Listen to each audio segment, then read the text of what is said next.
서울의 한낮, 도심을 가득 채운 자동차의 소음과 바쁘게 발걸음을 옮기는 사람들의 손에는 어김없이 직사각형의 스마트폰이 들려 있습니다. 현대인에게 이 기기는 단순한 통신수단을 넘어 신체의 일부이자 경제활동의 근간입니다. 하지만 우리가 누리는 이 고도의 디지털 문명에는 치명적인 약점이 하나 있습니다. 바로 배터리입니다. 매일 밤 머리맡에서 전선을 연결해야만 내일을 보장받을 수 있는 이 불완전한 에너지 체계는 인류가 지난 수십 년간 극복하지 못한 거대한 장벽이었습니다. 그런데 오늘 오전, 삼성전자가 전 세계를 경악하게 만든 한 장의 사진과 실물 시제품을 공개했습니다. 충전이 필요 없는 스마트폰 배터리. 이 문장은 단순히 기술적 진보를 의미하지 않습니다.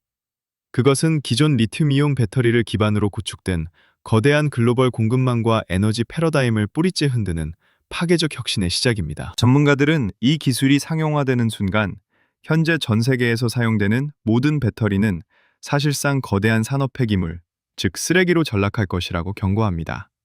전 세계 투자자들의 시선은 서울로 향했고 나스닥과 코스피는 이 전례 없는 소식에 즉각적으로 반응하기 시작했습니다. 이것은 단순한 신제품 출시가 아닙니다. 우리가 알고 있던 자본의 흐름과 에너지 권력이 재편드는 거대한 경제적 지각 변동의 서막입니다. 2026년 오늘, 우리는 인류 역사상 가장 강력한 기술적 특이점이 경제 생태계를 어떻게 집어삼키는지 그 현장을 목격하고 있습니다. 보이지 않는 곳에서 시작된 이 작은 배터리의 변화는 이제 당신의 자산과 일상, 그리고 대한민국의 국운을 결정지을 거대한 파도가 되어 몰려오고 있습니다. 과연 이 혁신은 우리에게 축복일까요? 아니면 감당할 수 없는 충격의 시작일까요? 그 질문에 대한 답을 찾기 위해 우리는 이 거대한 변화의 이면을 깊숙이 들여다봐야 합니다. 삼성전자의 발표가 나간 직후 글로벌 금융시장은 즉각적인 패닉에 빠졌습니다. 기술의 완성도가 상상 이상이라는 사실이 확인되자 그동안 에너지 저장 장치와 전기차 배터리라는 거대 담론 아래 묶여있던 2차 전지 관련 주식들은 기록적인 폭락을 거듭했습니다. 시장은 이것을 단순한 신제품 출시가 아닌 기존 질서의 종말로 해석하기 시작한 것입니다. 과거 디지털 카메라의 등장으로 코닥이 몰락하고 스마트폰의 등장으로 노키아가 사라졌던 역사가 뇌리를 스칩니다. 하지만 이번 충격은 그 궤가 다릅니다. 특정 기업의 부침을 넘어 전 세계 리튬 광산에서부터 양극재, 음극재 공장, 그리고 폐배터리 재활용 산업에 이르기까지 촘촘하게 짜여진 수천조 원 규모의 배터리 밸류체인 자체가 붕괴될 위기에 처했기 때문입니다. 경제 지표들은 이미 위험 신호를 보내고 있습니다. 배터리 소재 기업들의 CDS 프리미엄이 급등하기 시작했고 관련 기업의 막대한 대출을 실행했던 금융권의 건전성 지표에도 빨간불이 켜졌습니다. 유동성이 풍부했던 시장에서 자금은 썰물처럼 빠져나가 안전자산인 달러와 금으로 몰리고 있습니다. 이는 전형적인 민스키 모먼트의 징후와 닮아 있습니다. 과도한 부채를 등에 업고 미래 가치에만 의존해 팽창했던 배터리 버블이 충전 없는 배터리라는 실체적 기술 앞에서 터져버리기 시작한 것입니다. 실물 경제의 위기는 언제나 예고 없이 찾아오는 것처럼 보이지만 사실 그 기저에는 시스템이 감당할 수 없는 수준의 균열이 이미 존재하고 있었습니다. 삼성의 이번 발표는 그 균열에 결정적인 타격을 가한 해머와 같습니다. 이제 시장은 묻고 있습니다. 어제까지 우리가 황금알을 낳는 거위라고 믿었던 배터리 기술이 오늘 아침 왜 갑자기 처리 불가능한 쓰레기 취급을 받게 되었는지 말입니다. 이 거대한 경제적 충격의 작동 원리를 이해하기 위해서는 파괴적 혁신이 자본시장의 순환 구조를 어떻게 마비시키는지 살펴봐야 합니다. 경제학에서 말하는 창조적 파괴는 대개 점진적으로 발생하지만 이번 삼성의 배터리 혁신은 그 속도가 물리적 한계를 넘어섰습니다. 기존 스마트폰 배터리 시장은 리튬이라는 희소 자원을 중심으로 한 공급의 제약 위에서 가격이 형성되었습니다. 리튬 가격이 오르면 배터리 가격이 오르고 이는 곧 스마트폰과 전기차의 가격 상승으로 이어지는 선순환 혹은 악순환의 구조였습니다. 그러나 충전이 필요 없는 배터리는 이 방정식 자체를 무의미하게 만듭니다. 에너지를 보충할 필요가 없다는 것은 에너지 저장의 효율성을 따지던 모든 계산법을 폐기해야 함을 의미합니다. 이는 곧 화폐 가치의 변동과도 직결됩니다. 석유 페트롤 달러 시스템이 에너지 패권을 쥐고 있듯 현대경제는 배터리 패권을 쥐려는 국가들의 전쟁터였습니다. 하지만 충전이 필요 없는 기술은 에너지를 소비재가 아닌 공공재에 가까운 무한자원의 영역으로 이동시킵니다. 이 과정에서 발생하는 유동성의 증발은 치명적입니다. 배터리 산업에 투자된 수조 달러의 자본은 갈 곳을 잃고, 이는 곧 금융권의 뱅크런이나 자산 가치의 하락으로 이어지는 연쇄 반응을 일으킵니다. 1990년대 일본의 부동산 버블 붕괴나 2008년 서브프라임 모기지 사태처럼 자산의 기초가 되는 담보 가치가 신기루처럼 사라질 때 경제 시스템은 마비됩니다. 현재 전 세계 배터리 공장들은 거대한 부채 위에 세워져 있습니다. 만약 이 공장들이 생산하는 제품이 더 이상 팔리지 않는 쓰레기가 된다면 그 부채는 고스란히 국가 경제의 짐으로 남게 됩니다. 삼성의 혁신은 인류에게 자유를 주었지만 자본시장에는 단기적으로 죽음의 계곡을 건너야 하는 가혹한 숙제를 던진 셈입니다. 우리는 과거 역사를 통해 기술의 급격한 변화나 자원 패권의 이동이 국가를 어떻게 파멸로 이끌었는지 목격해왔습니다. 가장 극명한 사례는 아르헨티나입니다. 한때 세계 10대 경제대국이었던 아르헨티나는 자원 의존형 경제 구조의 한계를 극복하지 못하고 반복적인 모라토리엄을 선언했습니다. 특정 산업에 치우친 경제 구조가 외부 충격이나 기술 변화에 얼마나 취약한지를 보여주는 살아있는 교훈입니다. 터키와 베네수엘라 역시 마찬가지입니다. 터키는 급격한 환율 변동과 금리 정책의 실패로 초인플레이션을 경험했고, 베네수엘라는 석유라는 단일 자원에 의존하다 유가 폭락과 기술 고립으로 경제 자체가 붕괴했습니다. 지금의 배터리 충격은 이들 국가가 겪었던 고통과 유사한 경로를 밟을 위험이 있습니다. 만약 대한민국이 삼성이라는 개별 기업의 승리에 도취해 배터리 산업 전체의 붕괴가 가져올 하방 리스크를 간과한다면 우리 역시 그리스가 겪었던 혹독한 구조조정의 시간을 마주해야 할지 모릅니다. 그리스는 방만한 재정 운영과 경쟁력 없는 산업 구조로 인해 IMF의 구제금융을 받으며 주권을 사실상 상실했습니다. 지금 한국 경제의 기초 체력은 견고해 보이지만 배터리와 반도체라는 양대 축 중 하나가 흔들린다면 이야기는 달라집니다. 특히 배터리 산업은 수많은 중소기업과 노동자들이 얽혀있는 생태계입니다. 이 생태계가 한순간에 쓰레기장으로 변한다면 실업률 급등과 가계부채 부실화는 피할 수 없는 수순입니다. 아르헨티나의 페소화가 휴지 조각이 되고 베네수엘라 국민들이 생필품을 구하지 못해 줄을 서는 장면은 결코 남의 나라 이야기가 아닙니다. 기술의 승리가 국가의 패배로 이어지지 않도록 하는 고도의 경제적 방어 기제가 절실한 시점입니다. 한국 경제에 미치는 영향은 그 깊이와 넓이를 가늠하기조차 어려울 정도로 파괴적입니다. 대한민국은 소위 K배터리라고 불리는 3원계 배터리 분야에서 세계 최고의 경쟁력을 보유하고 있었습니다. 수많은 대학생이 배터리 공학을 전공하고 수조 원의 국책 과제가 이 분야에 투입되었습니다. 하지만 삼성의 이번 발표로 인해 기존의 모든 연구 데이터와 생산 라인은 사실상 과거의 유물이 될 위기에 처했습니다. 당장 코스피 시장의 시가총액 상위를 차지하고 있는 배터리 셀 업체와 소재 업체들의 주가 하락은 개인 투자자들의 가계 자산을 직격하고 있습니다. 부동산 시장 역시 예외는 아닙니다. 배터리 공장이 들어서기로 했던 지역의 토지 가격은 급락하고 있으며 관련 산단의 경기는 급속도로 냉각되고 있습니다. 이는 단순한 심리적 위축을 넘어 실제 소비 감소로 이어지고 있습니다. 환율 시장 역시 요동치고 있습니다. 한국의 주력 수출 품목이 불확실성에 휩싸이자 원화 가치는 하락하고 외환 보유고에 대한 우려가 고개를 듭니다. 1997년 IMF 외환위기 당시 우리는 대외 신인도 하락이 어떻게 국가 전체를 벼랑 끝으로 몰고 가는지 경험했습니다. 지금의 상황은 그때와 양상이 다르지만 본질은 같습니다. 우리가 가진 것이 더 이상 가치가 없다는 외부의 냉정한 평가가 시작된 것입니다.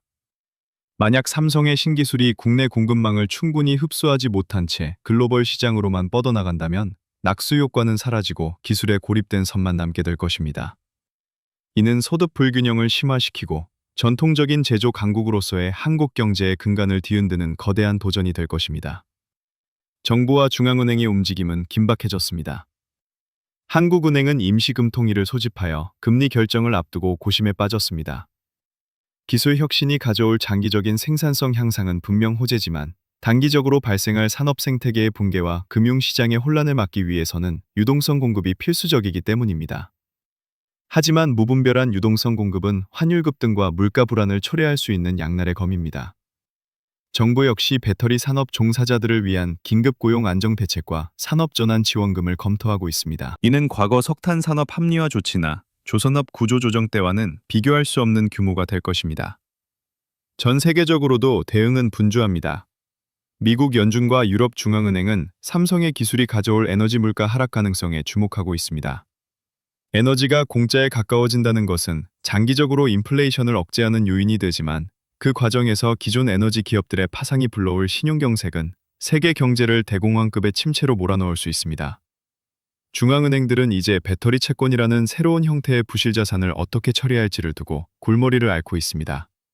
정부는 신기술의 표준화를 선점하여 국가 경쟁력을 높이려 하지만 동시에 버려지는 기존 산업의 잔해를 치워야 하는 이중고의 시각을 다투고 있습니다. 정치권에서는 이 혁신적인 기술의 혜택을 어떻게 분배할 것인가를 두고 치열한 논쟁이 벌어지고 있습니다. 에너지 기본권이라는 새로운 개념이 등장하며 국가가 이 기술을 국유화해야 한다는 주장까지 나오고 있는 실정입니다. 그렇다면 이 격변의 시대에 개인은 어떻게 살아남아야 합니까? 가장 먼저 필요한 것은 자산의 재정예입니다. 어제까지의 상식이 오늘의 오답이 되는 시대입니다. 배터리 관련주에 몰빵 투자를 했던 이들에게는 가혹한 시간이겠지만 냉정하게 포트폴리오를 점검해야 합니다. 기술적 해자가 사라진 산업에서 자금을 회수하고 새로운 에너지 패러다임이 만들어낼 서비스 산업이나 인프라 산업으로 눈을 돌려야 합니다. 부동산 투자 역시 변화가 필요합니다. 공장 입지에 의존하던 지역 경제는 쇠퇴할 것이고 대신 무한 에너지를 바탕으로 한 데이터 센터나 새로운 형태의 주거 문화가 형성되는 곳이 부상할 것입니다. 또한 개인의 역량 측면에서도 전환이 필요합니다. 단순히 기계를 조립하거나 기존 공정을 관리하던 기술은 곧 인공지능과 무한 에너지를 가진 로봇에 의해 대체될 것입니다. 창의적 기획력과 복합적인 문제 해결 능력이 그 어느 때보다 중요해진 이유입니다. 1997년 위기 속에서도 기회를 잡아 자산을 불린 이들이 있었듯 이번 배터리 쇼크 역시 누군가에게는 인생을 바꿀 기회가 될 것입니다. 중요한 것은 공포에 질려 눈을 감는 것이 아니라 변화의 방향을 읽고 한 발 앞서 움직이는 용기입니다. 충전이 필요 없는 스마트폰은 우리에게 자유를 주었지만 동시에 우리를 지탱하던 경제적 안전벨트를 풀어버렸습니다. 이제 각자 도생의 시대가 아닌 각자 혁신의 시대가 도래했습니다. 당신의 지갑 속에 있는 현금의 가치보다 당신의 머릿속에 있는 변화에 대한 적응력이 더 중요한 자산이 되는 순간입니다. 다큐멘터리의 막바지, 우리는 다시 질문을 던집니다. 삼성전자가 공개한 저 작은 배터리 하나가 정말 세상을 바꿀 수 있을까요?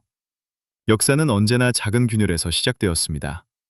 증기기관이 마찰을 없앴고 전기가 촛불을 껐습니다. 그때마다 사람들은 일자리를 잃을까 두려워했고 세상이 망할 것이라 예언했습니다. 하지만 인류는 언제나 그 파괴의 제위에서 더 크고 견고한 문명을 세워왔습니다. 지금 우리가 겪는 이 혼란은 새로운 시대로 나아가기 위한 일종의 성장통일지도 모릅니다.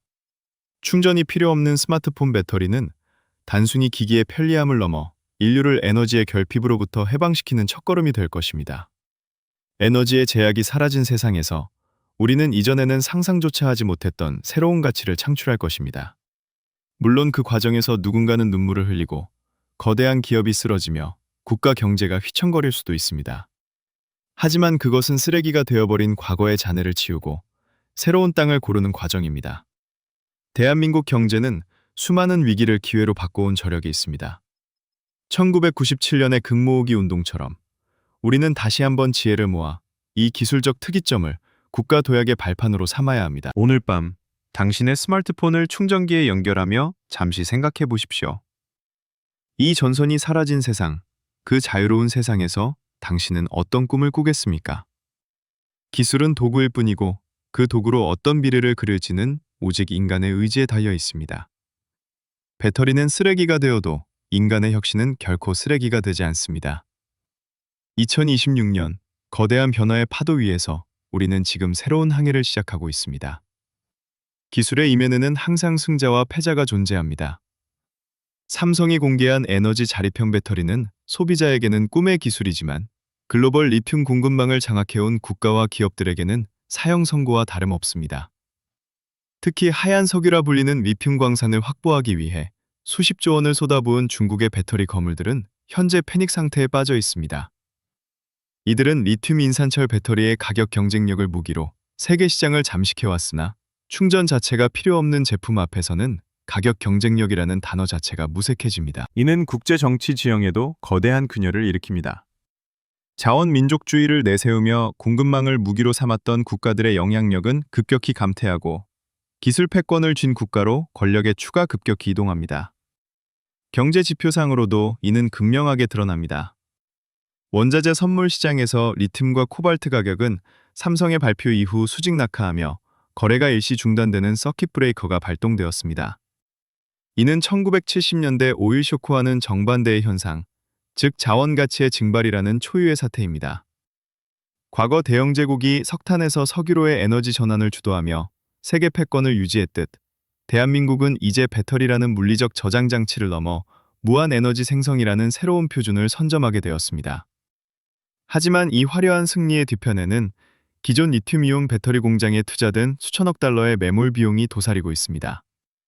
이 자산들이 제때 회수되지 못하고 부실화될 경우 전 세계 금융 시스템은 도미노처럼 무너질 위험이 있습니다. 우리는 지금 인류 역사상 가장 풍요로운 에너지의 시대와 가장 위험한 금융의 위기라는 두 얼굴의 미래를 동시에 마주하고 있는 것입니다.